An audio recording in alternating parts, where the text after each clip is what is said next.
y'all. Welcome back to another episode of Chats from the Blog Cabin. You know, the show where I virtually invite people into the blog cabin to chat about life and everything, and people tell their stories. Now, today I'm chatting with Esra. She is the author of Money Does Grow on Trees, and it's all about mindset. So, Esra, tell us a little bit about yourself before we get into talking about your book. Thank you so much. First of all, I love that cabin, and I love the intro to this show. So yeah, me and my husband, we do transformational coaching, and that's not what we set out to do in our lives. But when we were kind of, let's say living our own limitations, and we met our own mentor, Daryl Rutherford, we were able to just create such a transformation in our own lives, whether it was about success, whether it was about career, whether it was about prosperity. Of course, it was a journey, like it didn't happen overnight. But yeah, because of what we were able to manifest, it just kind of naturally began to flow, where people who knew where we were at and where we're now began approaching us and saying, I want to drink whatever you're drinking. I love that. So that's how, kind of, let's say, this transformational coaching started for us. So let's talk about your mindset, because in the beginning, your mindset wasn't the greatest. How did you go about transforming? Like you said, you're a transformational coach, but let's talk about your journey to becoming a coach. Yeah, well, I had come to the United States against all odds. My parents, I was only like 23, 24, something like that, like super young. And I always had a dream to be in the United States. I was born in Turkey. I grew up in Europe. In Europe, I went to American schools, and I so kind of admired so many things that were American, freedom of speech, individuality, freedom of thought, all these kind of things, that it was such a burning desire to come to the States. So that's another manifestation story before I learned any of this stuff. But anyway, so I got to come. I started studying at UCLA, and it was always, a struggle. I say against all odds because I only had $2,000 in my pocket, stayed with a friend, and things originally didn't it was hard because I'm not allowed to work. I don't really have the money to support myself. So I'm doing any kind of job I can find, selling shoes, selling carpets, blah, blah, blah.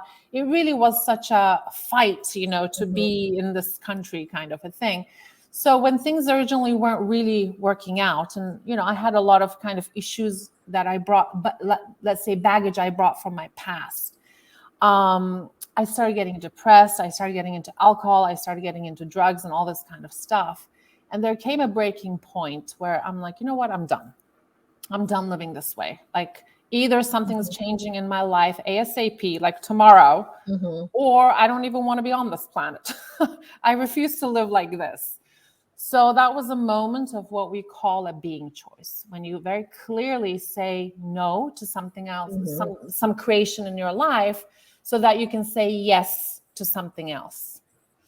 And originally, within that like prayer in 24 hours, the next day, by coincidence, of course, nothing is a coincidence, I walk randomly into a building and I find Kundalini Yoga. And that was my first opening. I didn't even know what it was. I just took a class. I remember I cried my eyes out. I remember I felt so light afterwards, and recognized that, I needed to walk a journey of healing before I actually refocused back into my life. There, one of the things I learned is the importance of raising our frequency. When we raise our frequency, and that can happen with breathing, the way that we think, the way that we choose to focus, our habitual ways of focusing, moving the body, turning into the inner wisdom that we all have, the frequency rises. And when the frequency rises, it's like being in a building, right? If you just walk into a building and you're in the first floor and you look out the window, you don't see much, and reality looks limited. But if you go up the elevator and let's say get to the third floor or the fifth floor, and all of a sudden you look out the window and there's all this stuff that you didn't see in the lower floor, then, reality opens up and possibilities open up for us. So you talk about raising your frequency. For those listeners and viewers that don't understand what that is, talk a little bit about what frequency is and how you can raise your frequency. Well, we're all vibrational beings. to begin with. And our vibration has a lot to do with our habitual ways of focus. So I was an extreme negative thinker. I didn't think I was a negative thinker, but I thought I was a very positive person. But then when I started doing the exercise I'm just about to say, which, I had already like read and understood and kind of made sense to me, the importance of gratefulness. I kind of designed this exercise where every day I would be grateful for 15 minutes for what was already existing in my life. And then I would move from there. In the next 15 minutes, I would be grateful for what I would love to enjoy in my life as if it's already happened. So through that one exercise, I began to understand how what we choose to focus on, and then therefore what we end up feeling. For example, I would feel very kind of, poor because I would have trouble paying my rent every month, So when I would just be in that kind of disciplined focus of abundance, after a while, I would feel, regardless of what the situation or the circumstances are around, I would start to kind of feel like, oh my God, I do have all this stuff already as is. There is already abundance in my life. And activating that feeling, I began to see how that actually started corresponding to the reality outside. Things would happen. All of a sudden, clients would, more clients would come, and I wasn't doing any marketing. I was just changing my focus. And then prosperity started flowing into my life. So yeah, that's one way we do, where we get, and as I was doing this exercise, that's when I realized how absolutely horribly negative and lack oriented my mind is.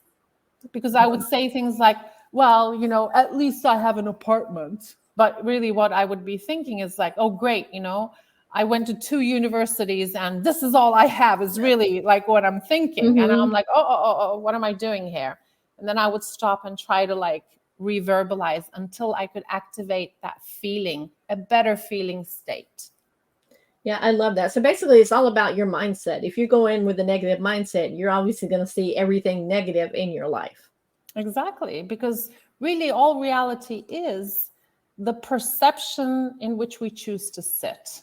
Kind of like, again, being in a building, if I'm looking out of that window and I'm seeing a backyard, that's what I'm going to think reality is. But if I just walk across and look at the main window and see a lot more vastness, well, it's all reality, but it's because now I've changed my perception, more is available to me. Yeah, I love that. And so we want to take a quick commercial break, and then we'll be right back. Do you have your book with you? Actually, I do. I usually don't, but I do. All right. When we come back, will you read a part of your book? Oh my God, I don't know what part to read. Well, just pick out one. Okay. Just open the book and just read it. How does that sound? Okay. Sounds great. Right. So we'll be right back after the commercial break. While human connections are the most important aspect of our lives, they can also be the most neglected. A couple of years ago, I attended a funeral of a close friend. She was loved and celebrated, with many testimonies sharing the profound effect she had on the lives of her friends. As I listened to these professions of love, gratitude, and admiration, I felt an intense sadness that these beautiful words were never shared with her. This experience forced me to reflect on what brought meaning to my life. It was the relationships, the human connections, those things that I and many others spend our lives ignoring or taking for granted, the things that we never say to each other. So I challenged myself to do better. At the age of 49, heading towards my 50th birthday, I made a list of 50 women, from lifelong friends to new acquaintances. Over the course of a year, I met one-on-one with all of them. And in the process, I learned more about myself than I had at any other time in my life. The gift of giving and receiving, of being both student and teacher, of finding meaning through human connection. These are those meetings. Welcome to the 50-50 Friendship Flow. Life lessons from and for my girlfriends.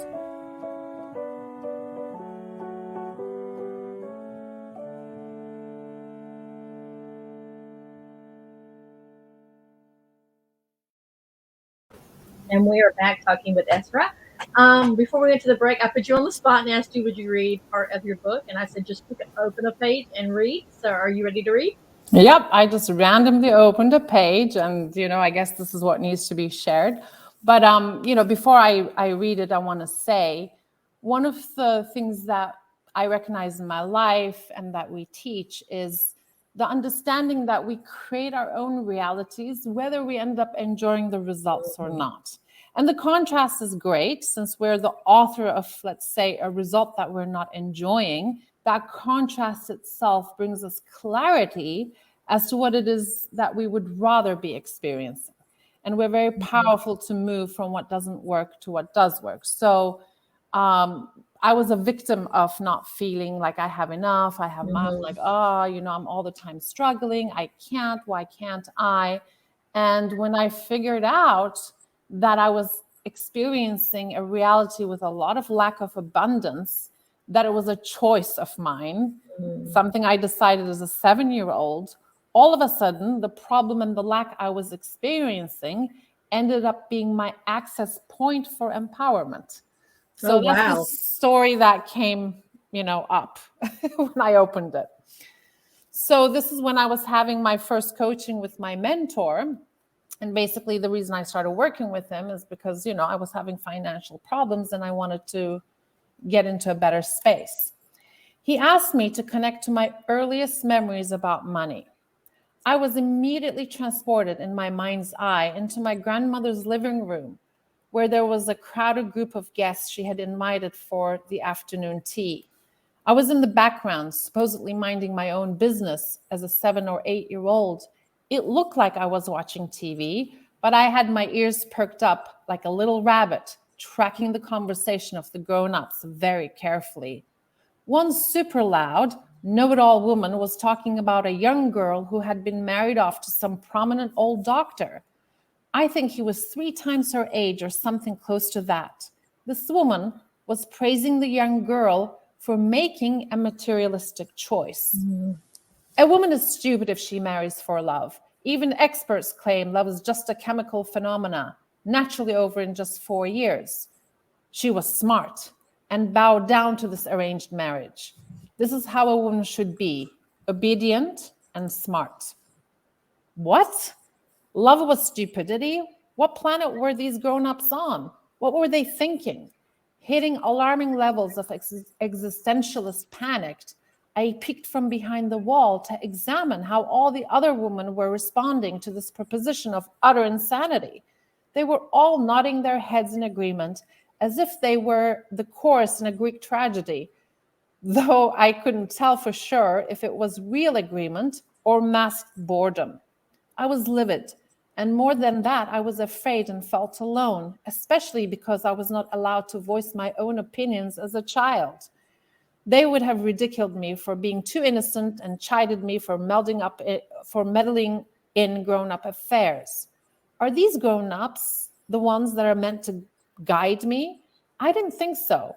Therefore, I went to the bathroom, locked myself in, looked at the mirror, and declared with passion the complete opposite. I will always say yes to love, and I will always say no to money. Wow. And that is exactly, it was just a conclusion as a little girl that I came up with in regards to what I was experiencing. And that's how we form belief systems. People say that, society imposes and parents impose. No, things happen. And even as children, we're free to make up our own conclusions from it. But the conclusions we make up become the very stories and the myths that we create and live by. So my life, and I was just shocked when this memory came, because I realized that my entire financial life, adult financial life, was being managed by the 7-year-old girl's decision. Wow.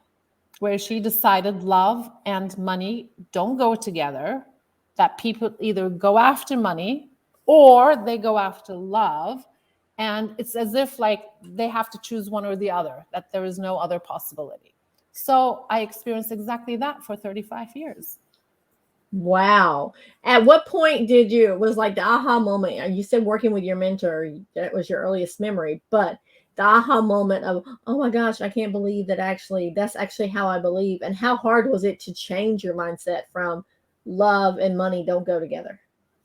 Well, it did take practice because, we do have an ego. And by ego in our system, we don't mean anything bad or evil. Ego is just an anchor to hold whatever we decided in place so that it can be experienced as a reality by us. The way I think about it is that we are the grand programmer of our reality. The computer screen is what gets reflected dependent on the programming we've put in there. And the ego is very much like the hard drive. It's where the belief systems are stored. So that first session by itself was extremely powerful. I mean, I remember holding my stomach. I was like kind of half shattered and half feeling extremely free, because it was shocking to me to recognize that all these problems I had experienced for 35 years were my own making. It was just like my brain was going like, whoa,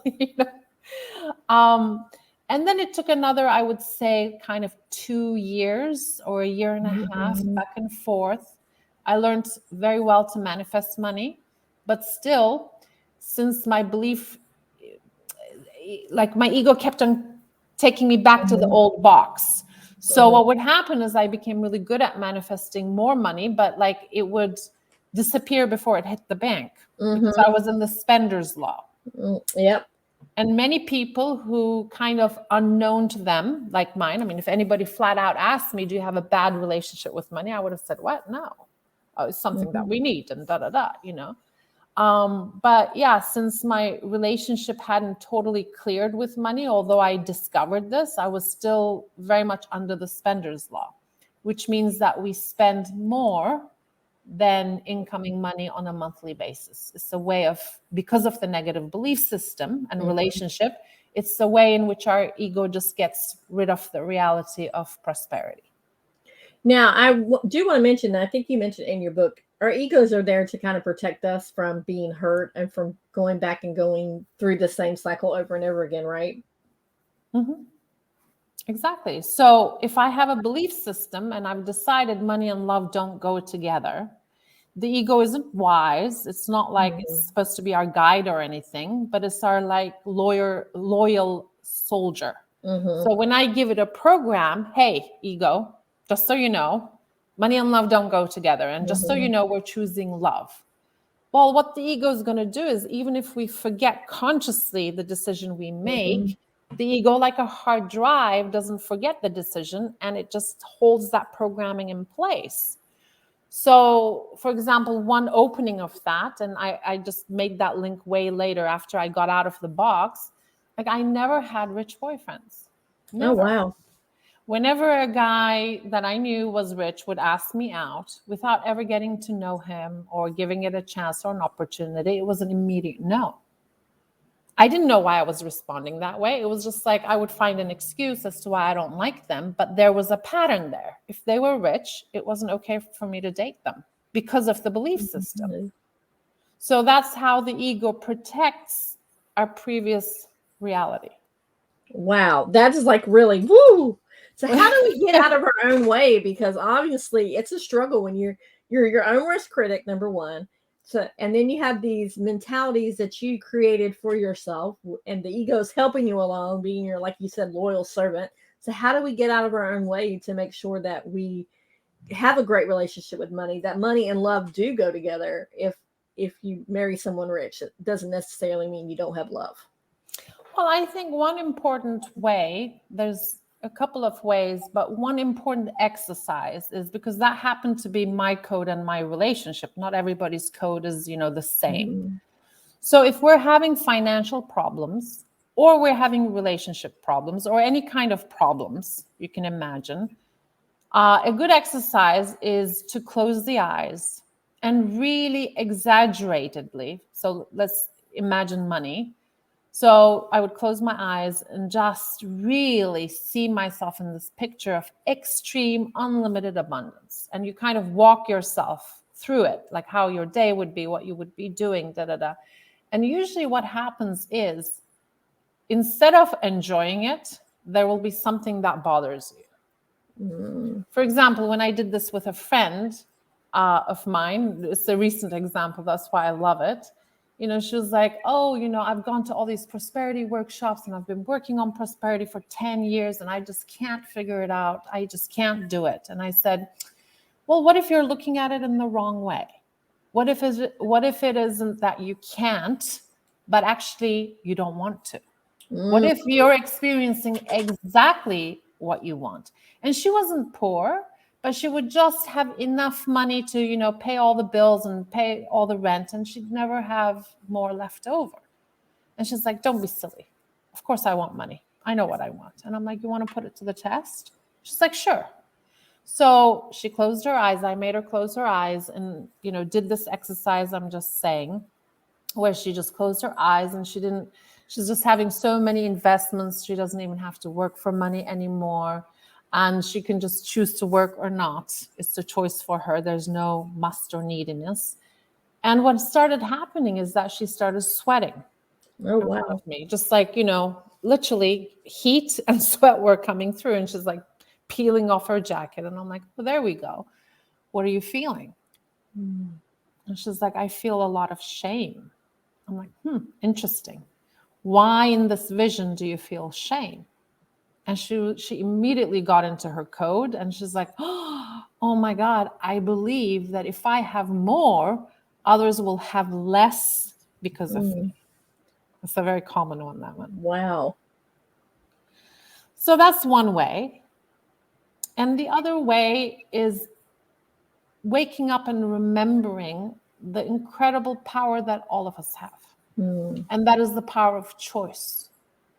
When I met Daryl, he told me, I think, one of the most enlightening things about how we create our reality. And he said, you know what, Esra, the only difference between people that are experiencing poverty versus the people that are experiencing richness is a matter of choice. The ones that chose to belong to prosperity are the ones that have rejected it because maybe they saw bad examples of it. Like in my case, that's why they don't have property. So it's just a matter of choice. We call this the being power. Who is it that I'm choosing to be? What am I saying yes to? What am I saying no to? And sometimes those yeses and nos are something that we have to kind of take the hard decisions with as well, right? And sometimes you don't always have to say yes to things that you don't believe in. Well, I think a lot of people, like with me, I'm an Enneagram 2. So I think, oh, I have to say yes because, 2s are the helpers. They fear rejection. So you have to say yes to everything so you don't get rejected and you're living out your role. Exactly. I mean, I love a teaching of Abraham. I love a sentence of the channel Abraham. You're such free beings that you're allowed to choose bondage. I love that. And it's not like there's anything wrong when we are experiencing the limitation. I mean, we're very powerful creators of our reality. How are we going to wake up to that we're the powerful creator of our realities unless we kind of create kind of limited realities that we get to experience, and then we wake up from it as if in a dream and we're like, oh, well, I don't need to be doing this anymore. I don't need to be this person. Wow. So with the prosperity as well, like before I found my mentor or anything, I remember I got so sick and tired of experiencing financial trouble consistently. There was a point in my life before I met, like 2 weeks before I met my mentor, where I said, you know what? I am done. I am done with this lack. I am going to belong to abundance. But it wasn't just an intellectual decision. It was a decision with all of my being. And as they say, when the student is ready, the teacher shows up. I'd like to change that as when we are ready, the universe shows up. Oh, I love that. So let's talk about your book, Money Does Grow on Trees, The Myths We Create and Live By. So what made you decide to write the book? Well, what inspired me to write the book, I had the idea to do it a long time ago, and I kept on never getting around to it. It was one of those things that I'll do it someday. But what really inspired me to actually sit down and write it was our certification programs. So after doing personal coaching and many workshops with my husband, there were so many people that wanted to learn what it is that we're doing that we finally decided to open a certification program. And we were really like kind of not understanding these certification programs that are like 9 days old, 9 days long or over a weekend, and people get certified. It's like, you don't even learn to be a waiter that fast or anything that fast. Things take time, especially if you want actual transformation and consciousness. So our program ended up being 1.5 years long. And we had no idea if, most of our community is Turkish because I come from Turkey. And before this book, everything we wrote was in Turkish. So we are like, the Turks, they're not going to commit to this. And the very first certification we opened up, we had 200 people. Wow. So we were like kind of completely amazed. And so much changed in their lives that it was an inspiration back to us. It was actually empowering back to us. Like, wow, I can't believe this person just, shifted that around, or got rid of this physical illness, or created a new job that they love, a career they love, or, their income went up by whatever, 10-fold. So I got so inspired, and I'm like, oh my God, what about the people that don't speak Turkish? What about the people that, currently might not have the money to come to our certification? How can I get this information in a way that's accessible? So it's like the book is kind of a very mini version, of the certification. And I love the fact that, like you said, it's a mini version. So if people want to take it a step further, then they can sign up for a certification as well. And I love that the way that you're making it accessible for people at all price points. Yes, exactly. Because we all got to start somewhere. Now, you do mention the book, there's some ways that you can turn around your thinking. And one is to have a goal, vision, or a dream. So how did that, going back to your money wise, how did you start doing the abundance? What goal and dream did you have? Well, again, the contrast and the problems that we experience serve us enormously. Daryl would always say, every problem is an opportunity for a new being choice. So when I met my husband, we were both struggling. He was a waiter. I was a newbie yoga teacher with 4 students in a class or something like that, definitely not paying rent. And we were trying to break into the acting business. And I kind of got really sick of being at the beck and call of others as to whether I'm going to have a job or not. And that really bothered me. So I remember in Santa Monica, we were in LA, and we are in LA again now. But I remember walking on 3rd Street, and I kept on saying to my husband, I'm like, we got to have our own business. We got to have our own career. I want to be the boss of my own business. I want to decide how many hours a day I work. And I want to work 4 hours a day and yet have prosperity. So I didn't know the how. I had no idea about the how. It looked like the most impossible thing that I'm asking. But I would allow myself to dream, allow myself to feel the dynamics of what that would be like. I knew, for example, I didn't want to be location based. I don't want to have to live in the US or in Turkey or blah, blah, blah country because of my business. I had no idea how that was going to pan out. So one of the things I did again was the gratefulness I was talking about. I would do gratefulness exercises where I would speak it as if it's already happened, without any clue or even feeling close to it or anything.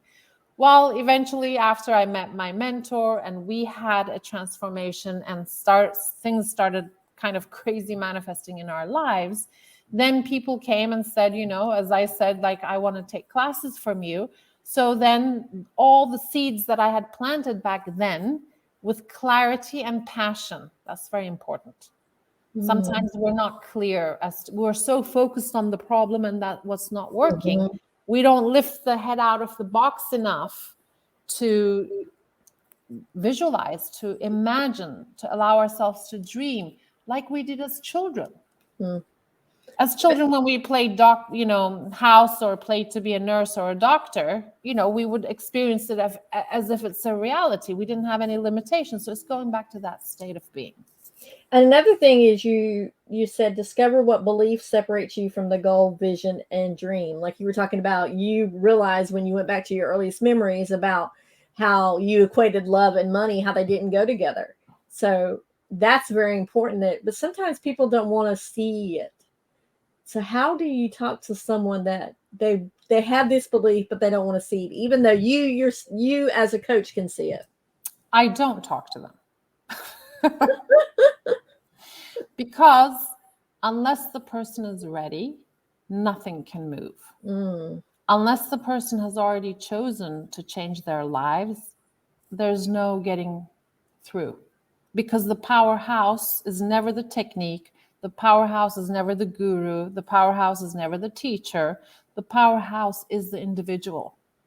So until a person has decided to get out of their problem, until a person has made that being choice to make a difference in their lives, there's nothing one can do.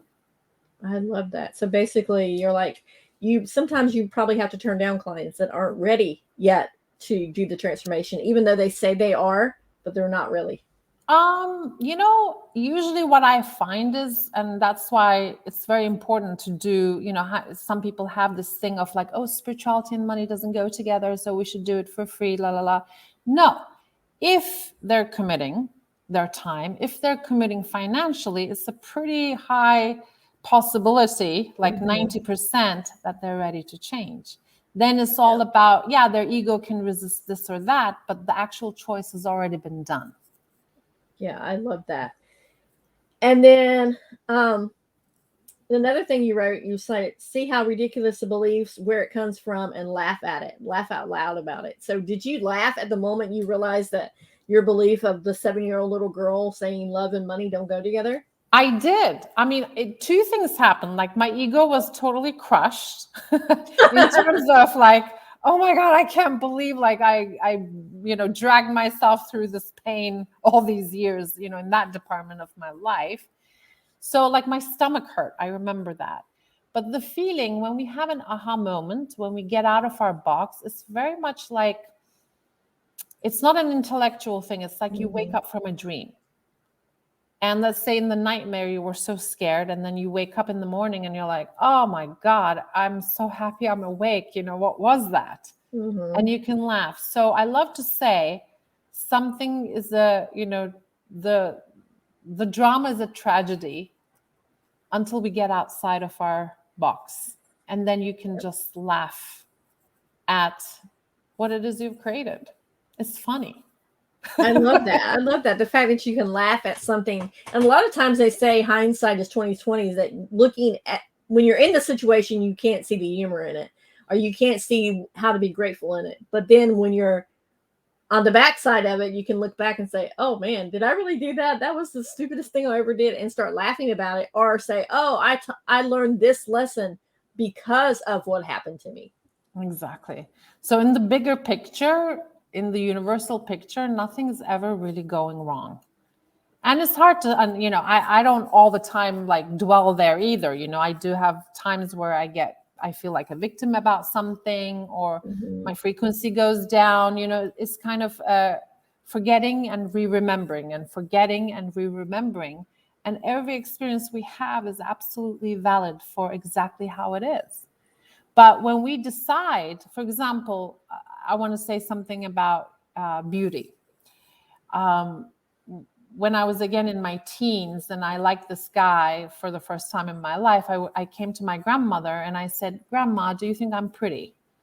And she said to me, well, you're not ugly. And from her response, I'm like, oh my God, I must be like kind of close to being. So that became my self-concept. And then for years I walked around, and this is how powerfully the ego immediately puts a defense and begins to filter out any evidence that's the opposite. So when people would compliment me or this or that, I'd be like, they're just trying to be nice, or, oh, they're trying to get onto my good side. Years later, after I started doing yoga, and I was like, you know what? I feel beautiful. I really do. I would look at the mirror and say, oh my God, I'm such a beautiful woman. I'd started like feeling and thinking this. And then I met all this evidence, when I went to a school gathering where they're like, oh, you were the prettiest girl in school and all the guys, liked you, but they didn't dare to approach you. And I'm like, really? And I thought they weren't approaching me because they didn't, it's like, that's just so funny. And yet while I was experiencing that illusion, or rather that self-concept, it was really painful growing up. Yep. I totally understand that, because I had my earliest memories. I think I was like 7 as well, like you were. It was, somebody in my family saying, I said I was pretty, and somebody said, don't say that you can't, you have to be modest. And somebody said, well, she has to say that because nobody will ever tell her that. Oh, yeah, there you go. So it just sticks with you. And even though, you grow up and you have kids and you're an adult and everything, what everybody else thinks about you still sticks in your mind because of a offhanded comment that is made that somebody made. And sometimes those are offhanded comments that are like not, people just vomiting stuff. And yeah, it sticks. And if we accept it as a truth, then we experience it as a truth. If we say, you know what, I am not belonging to this. This is not my reality. I am belonging to this. And for me, beauty is that. I mean, I've met some of the most attractive and to me beautiful people. When if you just look at a picture, maybe they're not that attractive, but they have such a energy and an aura that they carry, that they look more beautiful than the, Mrs. Whatever universe. They look prettier and they're more attractive. It's all in our head and our self-concepts that we've written about ourselves or chosen to believe. Yeah. That is so true. And the last one, it says, make a new being choice to belong to what you are asking for. That's what you were talking about, being in the presence of being. Like if you want to own your own business, and you've got to start acting like you're a business owner already. There's actually a good exercise in that book. I can't remember what page right now, but if we can go back and remember that every time our life took a turn in the positive sense, just before that turn was present, we changed our mind about who we were being. And the way you do the exercise is that maybe you write down a problem or maybe 3 problems that you remember having experienced. Then next to it, you write what happened, what you experienced when it was resolved. And then next to it, you try to go back and remember that moment in time you decided something different about who you were being as opposed to before. Because there's a huge difference, and this is what people mix up. There's a huge difference between wanting something and choosing something. Okay. When we want, we keep on experiencing that wantedness. There's a separation. It's like that thing is over there. So we keep on experiencing that distance and separation. When you actually choose to belong, it's like you get into a new identity. I love that. I will. And it's so sorry to cut you off, because it's a hard concept to like just get in here kind of fast. It took me, I understood it intellectually in 5 minutes, and then it took me like 3 months or 4 months to actually remember and get it. But it's like when we decide to become a mother, we make that choice and we get pregnant. Then we don't worry about how the child is going to grow inside of us. The universal intelligence takes care of that. In the same way, once we decide to belong to abundance, the how will show up. We do not need to figure out the steps in advance. I love that. I like the way you just said that.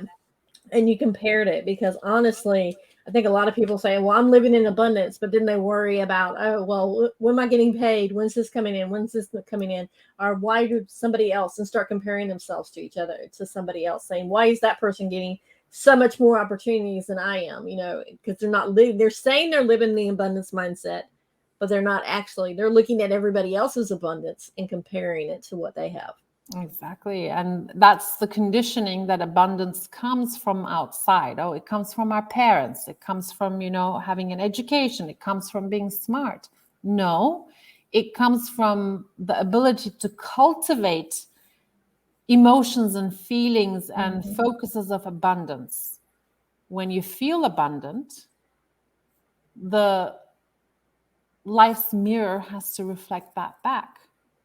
A client in our certification, when she came, she borrowed money from the bank in order to come to the certification. She had $7 of savings. And when she understood the importance of how focus, which is like ours that cannot be taken away. You can jail us, you can, do this, you can tie our hands, but you cannot ever control somebody's mind unless they're willing to give that power up. So she had $7 in her savings, and she so understood the importance of focusing, not from a place of lack, but from a place of already feeling abundant. That when her $7 became $14 in her savings account, she looked at it as like, oh, I just increased my wealth by 100%. Oh, wow. In a year and a half that the certification lasts, when she was done, she had $60,000 in her bank account, and she had bought herself a little apartment. Wow. That's how powerful our focuses are. Wow, that is powerful. Now, our time is almost up. Do you have one last little nugget that you want to share with people before we talk about where people can find you at? That just believe in the power. It is within. Any reality that you create internally, which is free through your focus, through what you say, through the gratefulness exercise, will have to be reflected exactly in life. So enjoy the ride. Enjoy the ride is right. And you get to choose what you believe as well. You have the choice. It's all about mindset. Exactly. So tell people where they can find you at. Well, IcanEsraNow.com, WWIKEANDESRA now.com is our website. So the best way that we love to reach people rather than social media, this and that, is if people visit the website and leave their own email. So we know that we have the permission and they want to hear from us. That's the best way to go, we think. So if, you want to be aware of workshops or certifications or whatever it is that we're products sometimes that we offer on the website, please leave your email and we will reach out to you. And the book, Money Does Grow on Trees, The Myths We Create and Live By, because there's a zillion books that have apparently the same title, which I didn't know. It's available on Amazon. And thank you very much for listening. Thank you, Esra, for coming on and talking about our mindset and about money and abundance, because I think a lot of people think, oh, I don't have enough money, instead of thinking, oh, I have enough. Or yes, like you said about the one client that she increased her earnings by 100% by looking at that $7 and turned it into 14, that she increased it. And I love that example, and I hope people can take that, especially around the holidays right now, because I know a lot of people are talking about what they can't buy for their family instead of what they can buy, in experiences and mindsets as well. So guys, I will put in the show notes everywhere where you can find Esra, as well as where you can find her book. And I hope you guys have a great holidays. Thank you again, Esra, for coming on and for sharing your abundance. Thank you very much for having me. So guys, be blessed. And most importantly, remember, keep chatting. Bye.